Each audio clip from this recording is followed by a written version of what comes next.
Multidão de mortos, capítulo 17. Flagelo. Diante dos penosos lamentos de seu velho pai, Douglas o perdoou no exato momento em que ele falecia.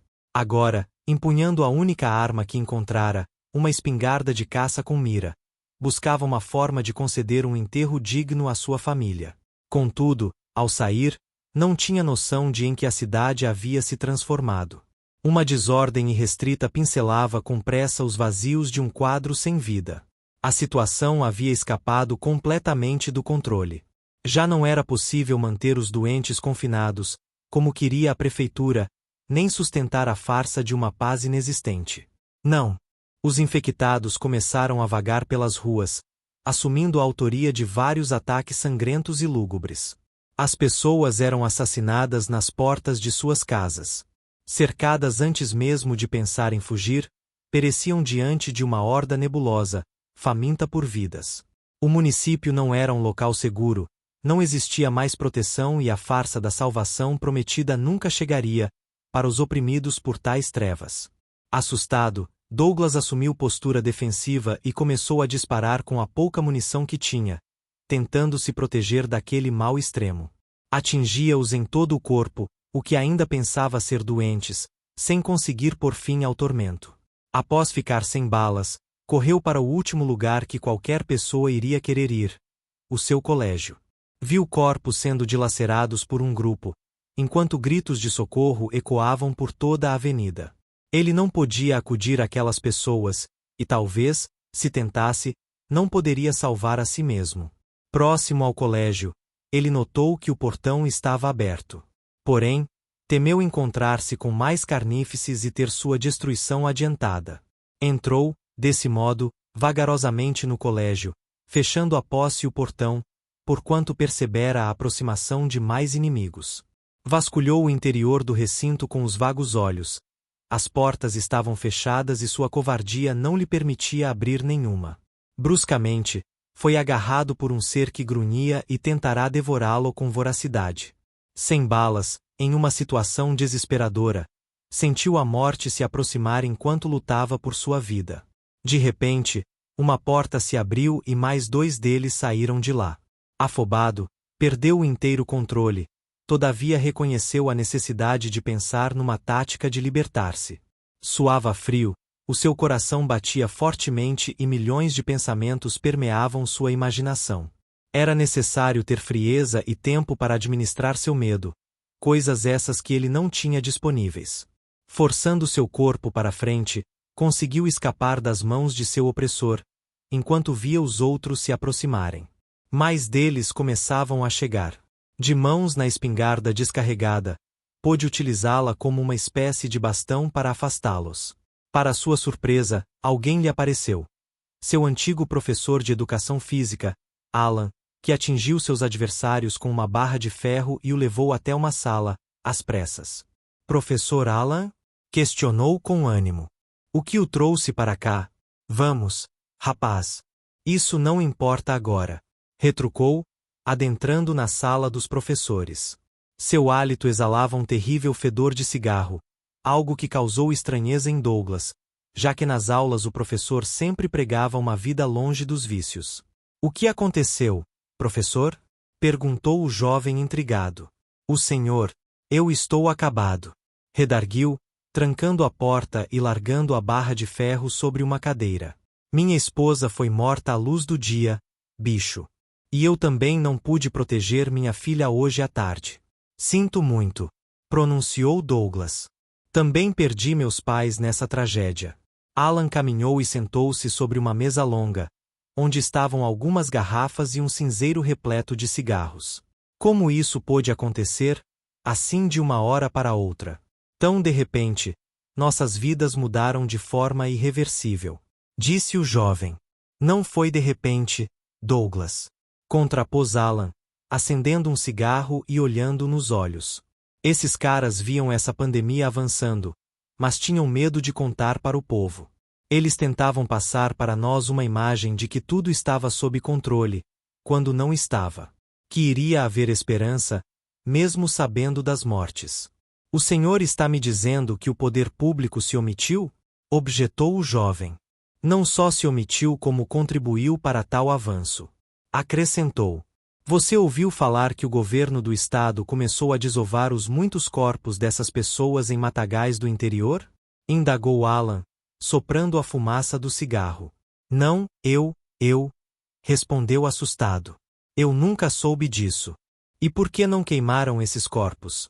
Milhares e milhares de corpos, muitos nem foram entregues ao Estado. O ofício era muito extenso para queimá-los e controlar as possíveis suspeitas de novas contaminações. Sobrepôs Alan, prosseguindo. Inúmeras denúncias foram feitas em mídias sociais, mas nada aconteceu. Se há alguém culpado por isso é o Estado, ou Deus, se você crer nele. Finalizou Alan, com sinceridade. Douglas caminhou pela sala com ansiedade. Deixou a espingarda cair no chão e apanhou 1 litro de vidro. Viu o líquido balançar de um lado para o outro e parecia se sentir afogado no meio de tudo. O mundo acabou? Inquiriu, por fim. Não, replicou Alan, secamente. Enquanto vivermos, o mundo existirá em nós. Por isso que vou beber até a morte e lhe aconselho o mesmo. Não. Podemos subsistir a isso, professor, argumentou Douglas. Para que viver, garoto? Para morrer amanhã? Todos que estão vivos morrerão, talvez, só reste vida em nós nesta maldita cidade. Contestou Alan, bebendo desesperadamente para embriagar-se. Douglas cedeu, permitindo que o mesmo vazio de Alan o invadisse. Levava inúmeras doses à boca, entretanto tinha aspecto forte em relação a bebidas, ao contrário de seu professor, que ao beber 5 doses desabou no chão rindo para o teto. Levantando o professor e pondo-o numa cadeira próxima à porta, ele achou melhor não beber mais. E você disse que queria beber até morrer, hein? Satirizou Douglas, ao se virar para a porta. Traga uma última dose para mim. Ironizou Alan, pelejando para abrir a porta. Não! Exclamou Douglas, correndo em sua direção. Alan abriu a porta e as criaturas entraram com rapidez. Douglas puxou o bêbado para si, agarrando a barra de ferro com a qual se defendia dos 3 homens mortos. Não! Seu burro! Gritava Alan, com seu hálito de álcool junto ao rosto de Douglas. Deixe-nos morrer, deixe-nos ter paz.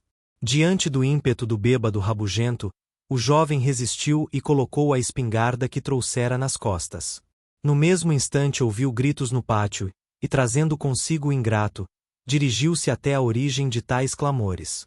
Chegando lá, Douglas avistou uma jovem atemorizada e gritando sem cessar. Acompanhando-a, estava um jovem com um espesso bigode no rosto, o qual lutava contra os perigos presentes. Venham comigo! Gritou Douglas, sendo para eles um guia. Não temos outra opção. Considerou a jovem. Douglas conduziu todos até uma casa, logo em frente, que tinha os portões fechados, mas que foram postos abaixo por uma fúria de sobrevivência. Vão!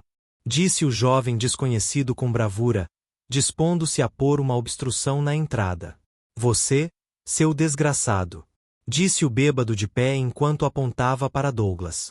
Você devia ter me deixado lá para morrer. Era o que eu queria. Apenas me agradeça. Respondeu Douglas, virando-se para ele. Agradecer? Replicou, com sarcasmo. Você me tirou a única possibilidade de paz que eu teria, a única oportunidade de me juntar à minha família. Douglas apenas o olhou de relance e tratou de dar atenção aos outros integrantes. Seus nomes são? Perguntou. Manuela. Respondeu a moça dando-lhe a mão, com um olhar tímido, porém, profundo. Eu me chamo Zacarias. Você estuda, quer dizer, estudava pela manhã? Sim. Eu era do turno matutino. Esse é o professor Alan. Todos falaram em uníssono e riram em seguida. Eu perdi a minha família de uma maneira trágica também, e eu poderia ter evitado. Isso é o pior de tudo, relevou Breno, em outra noite que passou junto com Clara. Como assim? Interrogou Clara, ávida por uma resposta. Eu poderia ter ido vê-los no acampamento, antes do lugar sofrer um covarde ataque. Eles vieram à minha procura, mas não me encontraram. Pensaram que eu estivesse morto, soube do paradeiro deles, mas não dei a mínima. eu deveria estar lá. Nem que fosse para morrer ao lado deles, murmurou o jovem, tristonho. Ei, calma. Todos nós cometemos erros, dos quais nos arrependemos. O importante é superá-los, por mais duros que eles sejam. Respondeu a jovem. Eu ia tentar te encontrar, disse a jovem, revelando o outro motivo de sua fuga. Sozinha? Que astúcia! Espantou-se Breno. Mas aqueles caras acabaram atrapalhando tudo, não é? E daí o seu príncipe encantado, mesmo sem cavalo, apareceu para salvá-la. Satirizou o jovem, aos risos. Não, não se trata de um príncipe, mas de um homem. Revelou a jovem, deixando-o sem palavras. Vamos! Gritou Breno, liderando a saída do grupo em direção ao abrigo. Os zumbis se empilhavam nas ruas, grupos e bandos se encontravam e havia sinais de que uma nova horda havia chegado à cidade. Zacarias tentava lutar contra 3 dos padecidos. Com a ajuda de um facão, desferia ataques violentos, porém, nos locais errados. Ele tentava matá-los, acertando-lhes no ombro, no entanto, eles não morriam, pois o ponto fatal era a cabeça. Ei, acertem a cabeça! Eles só morrem com pancadas na cachola! Exclamou Valdenilson, em repreensão, destroçando o crânio de um dos monstruosos zumbis. Manuela, de cabelos trançados, começou a atirar com o revólver, atraindo ainda mais mortos para o local. Não atirem! Repreendeu Valdenilson, com raiva. O barulho chama ainda mais a atenção contrária. Agora, já era. Redarguiu Breno, apontando a espingarda para a multidão. Dane-se! Deixou escapar, após disparar frementemente. No meio daquela multidão perversa, despontou uma figura demoníaca. Algo que chamou, de certo, a atenção de todos. Um dos mortos mais horríveis que Breno tinha visto. Parecia um ser mítico. Corpulento, peito perfurado e com sangue pintando o seu tenebroso rosto de maldição. A voraz besta partiu em direção a Manuela, que estava acompanhada por 2 rapazes. Ela disparou inúmeras vezes contra o monstro, todavia não conseguiu pará-lo. Sua munição havia acabado, só lhe restava correr. Atirando veementemente contra a medonha ameaça, os jovens fizeram com que Manuela conseguisse se salvar. Porém, os mesmos foram impossibilitados de alçar qualquer refúgio vital. Eles acabaram sendo alcançados pelo devorador. O zumbi era tão violento que, mesmo crivado de balas, abraçou os 2 e os derrubou no chão, devorando-lhes a carne. Seus gritos eram desesperadores. Manuela, abismada, viu Valdenilson dar cabo daquele vil inimigo, com um tiro na fronte. Algo letal. Tem que atirar na cabeça, disse Valdenilson, jogando as armas, que outrora pertenciam aos rapazes, nas mãos dela. Não sei como sobreviveram por tanto tempo, lutando assim. Breno abria caminho na multidão. Com o facão fazia um grande trabalho. Ao lado de Breno, Zacarias suplicou a Manuela e Valdenilson. Vamos, andem logo. O grupo conseguiu certa vantagem. Haviam conseguido escapar da multidão, ao menos por enquanto. Estamos perto, declarou Breno. Só precisamos seguir por mais 2 ruas até o abrigo. Não fique abatida, não foi sua culpa, disse Valdenilson, percebendo o peso da culpa e do medo no semblante de Manuela. Em uma guerra como esta, sempre haverá perdas. E essas perdas são parte do preço que pagamos por sobreviver. Elias, eles chegaram. Avisou Miguel. Abram os portões, ligeiro. Respondeu Elias. Clara aproximou-se do portão, revólver na mão e pronta para atirar em qualquer zumbi que aparecesse. Seu coração, embora relutante, compreendia que era preciso lutar para sobreviver. Sabrina colocou-se sobre o muro, dando cobertura aos recém-chegados. Enquanto isso, Gesmiel e Miguel abriam o portão possibilitando a entrada dos integrantes do grupo. Breno e Valdenilson entraram pela porta. Manuela e Zacarias logo atrás, e atrás destes vinha uma multidão truculenta e sanguinária de zumbis. Todos entraram antes que os zumbis se aproximassem. O problema agora era manter fechado o portão dos fundos por onde haviam passado. O trator. Principiou Gesmiel. Alguém coloca aquele trator na frente deste portão. Certo. Respondeu Elias, retirando-se da posição em que estava, ajudando a manter o portão inacessível aos mortos devoradores, e indo correndo para manobrar o veículo. Elias bloqueou a passagem, impedindo que uma carnificina ocorresse. Breno deu um abraço em Clara, pessoa da qual sentia muitas saudades, e os outros se recolheram no interior abrigo, pois já era tarde e logo a escuridão despontaria no céu. Zacarias e Gesmiel eram primos, e antes do caos, moravam juntos com a avó. A tragédia, porém, os separou. Naquele momento ambos estavam juntos novamente, embora não muito felizes pelo destino da avó e do mundo. Entretanto saltava em suas faces o ar de fraternidade de um para com o outro. Eu também estava no colégio quando tudo aconteceu, disse Zacarias. Nossa avó tinha permanecido na casa que possuía aqui, nesta cidade, justo no dia que essa merda estourou. Seu rosto expressava melancolia e nostalgia. A voz embargava com emoção, ao lembrar-se da vida de antigamente. Ela não sobreviveu, não foi? Questionou Gesmiel, abatido. Infelizmente não. Desabafou o jovem lânguido. Eu tive bastante sorte de sobreviver. Logo pulei os muros da escola e me juntei a uma jovem apavorada. Tentamos nos esconder, contudo, acabamos retornando para o mesmo lugar.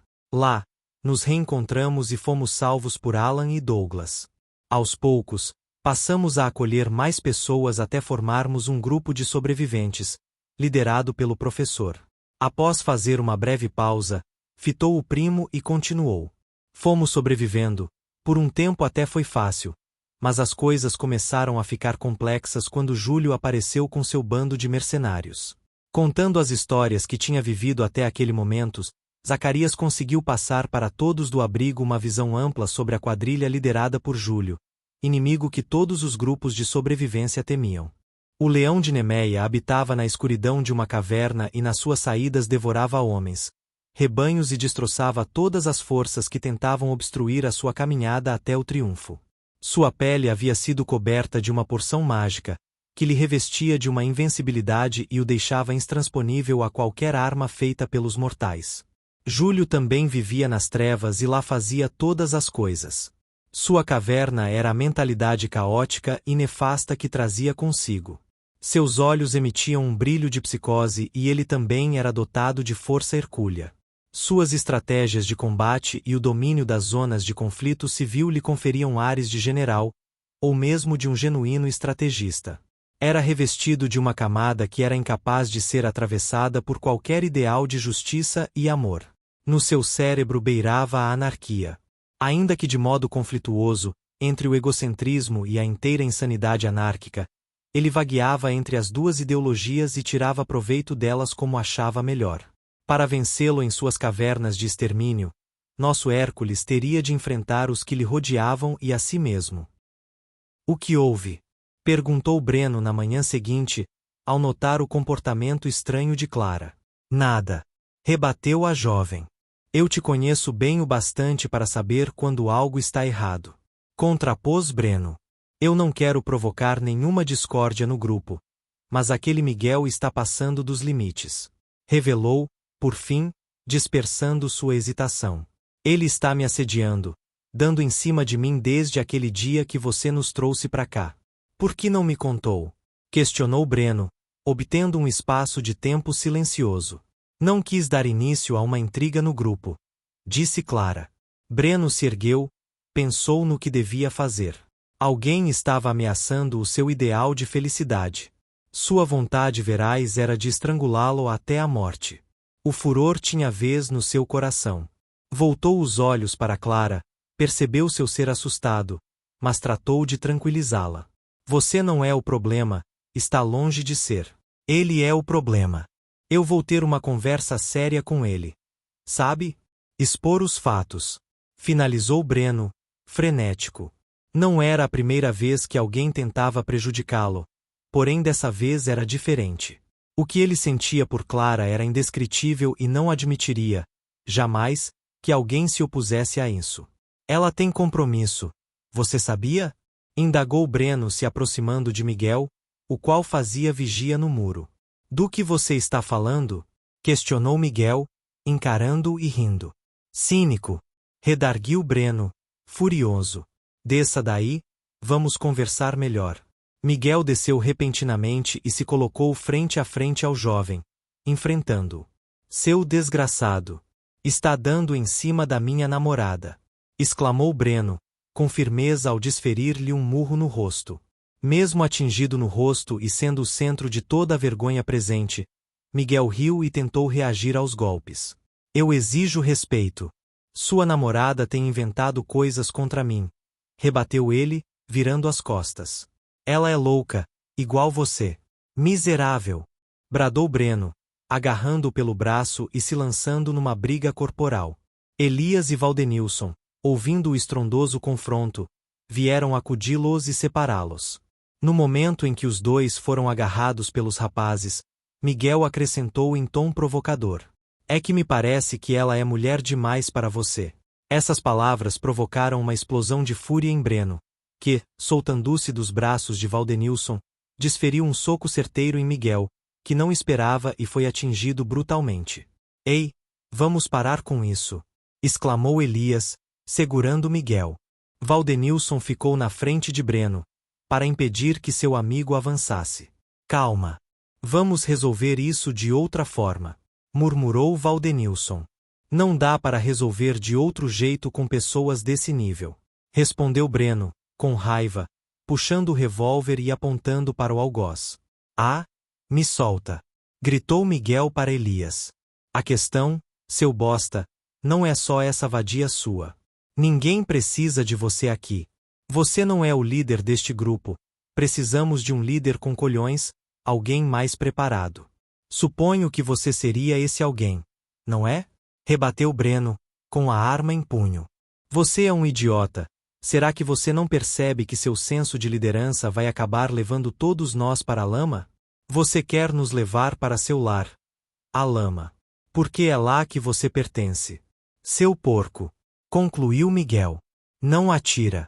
Protestou Valdenilson, pondo-se na frente da arma. Saia da frente. Bradou Breno, em tom intenso.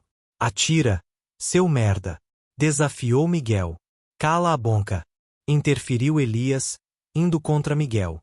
Você não sabe do que está falando. Você vai deixar de apoiar um cara que tem o mesmo sangue que você, para apoiar um desgraçado desses? Insistiu Miguel. A questão não é ter o mesmo sangue, mas saber o que é certo, retorquiu Elias. Miguel virou o rosto e voltou ao posto de vigia, calado, talvez maquinando algo contra seu oponente, que agora ele odiava profundamente. Breno baixou a arma e voltou-se para o interior do abrigo. Estava cansado de um fardo de liderança que jamais pedirá, mas que os outros, omissos, haviam colocado sobre seus ombros. Sempre questionado, humilhado, já estava no limite com as dores de liderar.